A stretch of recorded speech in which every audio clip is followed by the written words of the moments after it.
നമുക്ക് ബിരിയാണി വെച്ചാലോ? ഇന്ന് ഞാനിവിടെ ബിരിയാണി വെച്ചു. അപ്പോൾ ഞാൻ അത്രയും എക്സ്പെർട്ടൊന്നുമല്ല, എന്നാലും എനിക്കറിയാവുന്ന പോലെ വെച്ചിട്ടുണ്ട്. അപ്പോൾ അതെങ്ങനെയാണെന്ന് ഞാൻ പറയാം കേട്ടോ.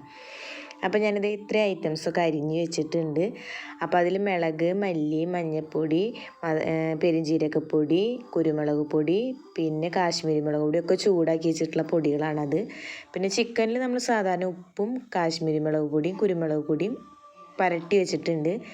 അപ്പോൾ നമ്മൾ സവാള ഞാൻ കുറച്ച് വറുത്ത് മാറ്റി വയ്ക്കുന്നുണ്ട് കേട്ടോ. അതെനിക്ക് ചിക്കനിലേക്കും പിന്നെ നമ്മുടെ ബിരിയാണിയിലേക്കും ഇടാനായിട്ടാണ്. ആ എണ്ണയിൽ തന്നെ ഞാൻ ചിക്കനും വറുത്ത് വയ്ക്കുന്നുണ്ട്.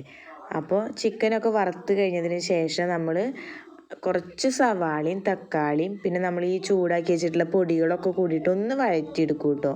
അപ്പോൾ അതിലേക്ക് ലാസ്റ്റ് നമ്മുടെ ചിക്കനും കൂടിയും ഇട്ടൊന്ന് ഇളക്കി മിക്സ് ചെയ്തെടുക്കും. എന്നിട്ട് ലാസ്റ്റ് ഞാൻ പറയാറുള്ള മാതിരി ചിക്കൻ ആക്കിയെടുക്കുന്നതിന് പിന്നാലെയാണ് ഞാൻ മേലെ കൂടെ കുറച്ച് മസാലയൊക്കെ ഇട്ട് കൊടുക്കും.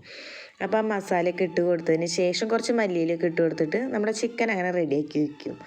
പിന്നെ ഞാൻ പറഞ്ഞില്ലേ, ബിരിയാണി വയ്ക്കാൻ അത്ര എക്സ്പെർട്ടല്ല. അപ്പം ഞാൻ അതുകൊണ്ട് തന്നെ നമ്മുടെ ബിരിയാണിയുടെ ചോറിൽ കുറച്ച് നെയ്യ് ഒഴിച്ചിട്ട് ഉപ്പൊക്കെ ഇട്ട് കുക്കറിൽ ഒന്ന് വേവിച്ചെടുത്തതാണ് കേട്ടോ അരി.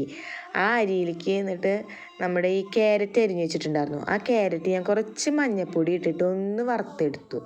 എന്നിട്ട് ആ ക്യാരറ്റും പിന്നെ ഈ മല്ലിയില കൂടിയിട്ട് നമ്മുടെ വറുത്ത് വെച്ചിട്ടുള്ള സവാളയൊക്കെ കൂടിയിട്ട് ഒന്ന് മിക്സ് ചെയ്തിട്ട് കൊടുക്കും ചോറിലേക്ക്.